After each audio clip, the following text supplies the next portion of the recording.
Hi, this is Dr. Patrick Cohn with RacingPsychology.com. Today I have a short video on the mental game of racing, taking practice speed to races.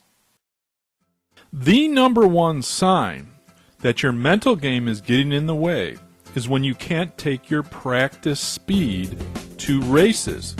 Something changes from practice or qualifying to the actual race.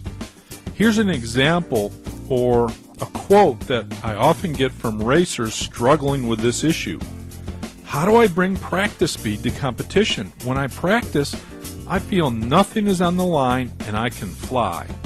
But when I compete, I somehow feel it's important and can't get back to that speed.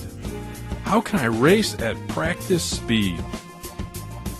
Many racers would refer to this as choking in races. I call it underperformance. Here's another example. I seem to choke in races. I know what I have to do to have a good race, but can't seem to put it together in big races. What are the top causes of these mental game spinouts that don't allow you to take your practice speed to races? Well, one is when the race is more important, or when you're in that big race. Often what happens in that scenario is that you try harder to go fast. And when you're trying harder to go fast, you often overdrive your car or overdrive the bike as well. And therefore, that leads to little mistakes, and those little mistakes scrub off speed. Another mental game spinout is maybe you worry too much about results and what's going to happen if you don't get on the podium. What is a sponsor going to think? What is a parent going to think? What are other competitors think if you don't get on the podium when maybe you think you're expected to get on the podium? A third mental game spinout is when you worry too much about your competitors. When you get up to the start line, do you look down the line and focus on all the named racers in the field and then start worrying like you don't stack up? When you start making comparisons to other racers on the line, that tells me you're not fully confident in your ability, and that will lead to a mental game spinout and not performing your best in races. A fourth mental game spinout is when you lose trust in your ability. Now, losing trust in your ability can come from trying too hard, or from a lack of confidence, or from focusing too much on results.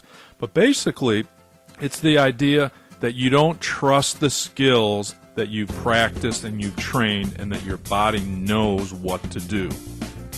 That's probably the top mental game spinout for many racers, is they have complete confidence and trust in practice, but then they can't take that same level of confidence and trust to competition because now it's a big race, or now they're racing against other fast racers, or they're too focused on getting on the podium instead of worrying about taking care of business at hand.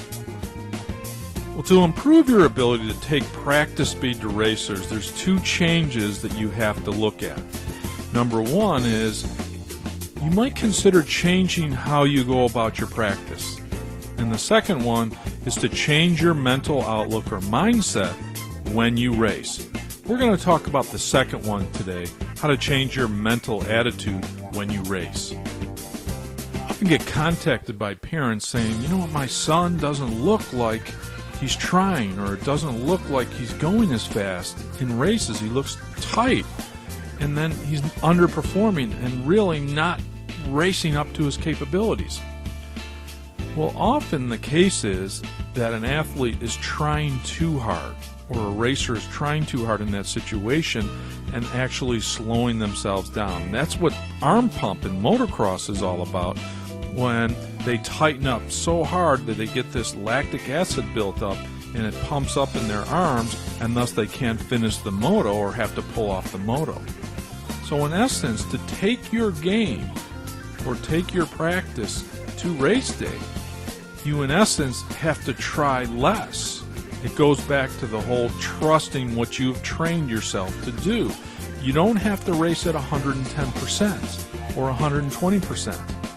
You don't even have to race at 100%. You have to race at your speed at which you're capable of in practice. The problem comes when you try to ratchet it up or notch it up a level, and then you're actually starting to work against yourself. That's what trying too hard is all about. In essence, I want you to find a flow or find a rhythm on the track. Most motocrossers talk about the importance of being in a flow. I want it to feel effortless. I want it to feel easy when you're in the car. It shouldn't be hard work. You've trained yourself, you put in a lot of laps, you've done repetitions over and over again. Now it's the time to perform and allow your abilities to come out and get out of your own way. In the next few weeks, I'll be launching a coaching program for motorsports racers. But in the meantime, you can visit my website at racingpsychology.com and subscribe to a free 10-week mental training e-course. In addition, I'll email you a free ebook so you can read more about when racing psychology is needed. That's www.racingpsychology.com.